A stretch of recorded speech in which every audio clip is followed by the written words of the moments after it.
The Costa Concordia tragedy is remembered as one of the most unnecessary disasters in modern maritime history. 32 people lost their lives, all because of a decision that never should have been made in the first place. Instead of following the approved route, the ship's captain chose to perform a dramatic move known as a sail-by salute. It's basically when a giant cruise ship sails extremely close to the shoreline just so people on land can wave at it. No emergency, no technical problems, just unnecessary show-off behavior. In January 2012, over 4,000 passengers set off on what was supposed to be a relaxing week-long Mediterranean vacation. But Captain Francesco Schettino had other ideas. After leaving Civitavecchia, Italy, he ordered the ship toward Giglio Island to perform his so-called salute. Did he have permission? Absolutely not. He told the crew to alter course, but a misunderstanding between him and the helmsman caused the ship to turn the wrong way, straight into underwater rocks. At that exact moment, a magic show was happening on board. When the lights went out, many people thought it was part of the performance, until a violent crash shook the entire ship. Within minutes, the Concordia was leaning dangerously, making lifeboats almost impossible to reach. Some passengers had to jump into icy water so cold it could shut down a person's muscles within minutes. To make matters worse, the ship never held an emergency drill, leaving everyone confused and terrified. And the captain? He abandoned the ship. Later, he even blamed the disaster on the rocks, claiming they were not properly marked. Afterward, cruise lines tightened safety rules, requiring mandatory muster drills before departure, something that should have been standard from the beginning.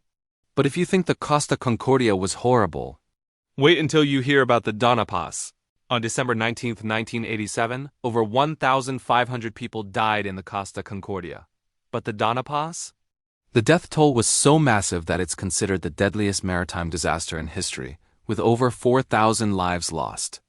Officially, the passenger ferry was allowed to carry about 1,500 people, yet more than 4,000 somehow ended up on board. People slept on floors, in hallways, on deck, anywhere they could squeeze in. Life jackets were locked up, and the ship reportedly didn't even have a working radio. Late that night, the Donna Paz collided with an oil tanker carrying more than 1,000 tons of gasoline. The impact caused an explosion so powerful that flames spread across both vessels and even across the surface of the sea. The captain was in his room watching a movie. Many crew members were partying. Hardly anyone was actually monitoring the ship. With no evacuation instructions, the scene turned into complete chaos. Passengers jumped into burning water. Others never had the chance to escape. Out of thousands on board, only 25 survived. The tragedy forced the Philippines to finally reinforce strict passenger limits and safety rules, change that arrived far too late for the victims. Next is Africa's devastating disaster. The MV Leijula, often compared to Africa's Titanic. The MV Leijula sank in 2002 while traveling from Ziguinchor to Dakar. The ferry was built for roughly 580 people, yet more than 3 times that number boarded. From the moment it left port, the ship was unstable.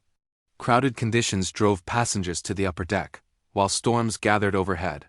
As winds strengthened and rain poured, hundreds rushed back inside, causing the vessel to tilt sharply.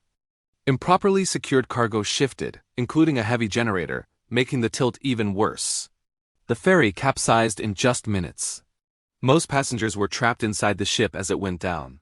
Only 64 people survived. To this day, no one has been fully held responsible. Some blame the storm, while others point to severe human negligence, ignored warnings, overloading, and a slow rescue response. Finally, the disaster that shook South Korea, the MV Seoul, in April 2014, a ferry carrying 476 people, mostly high school students, began its journey toward Jeju Island. What should have been a fun school trip turned into a national tragedy when the ferry abruptly tilted during a sharp turn. Why did it tip so easily? Because the ship had been heavily modified. Extra decks were added, increasing capacity, and the cargo wasn't properly secured. When the Seoul turned, the weight shifted, causing it to lean even more as water flooded the lower levels. Panic spread, but then came the announcement that sealed hundreds of students' fate. Everyone stay where you are. Do not move. They trusted the instructions, staying inside their cabins. Meanwhile, the captain and some crew abandoned the ship. Rescue teams arrived late, and most survivors were saved by nearby civilian boats. In total, 304 lives were lost, shocking the entire country and leading to major safety reforms, stricter inspections, and improved emergency training. And that wraps up these heartbreaking maritime disasters. Tragedies that could have been avoided with responsibility, training, and proper safety regulations. If this story opened your eyes, make sure to share it. And if you're curious to learn more, check out the next video.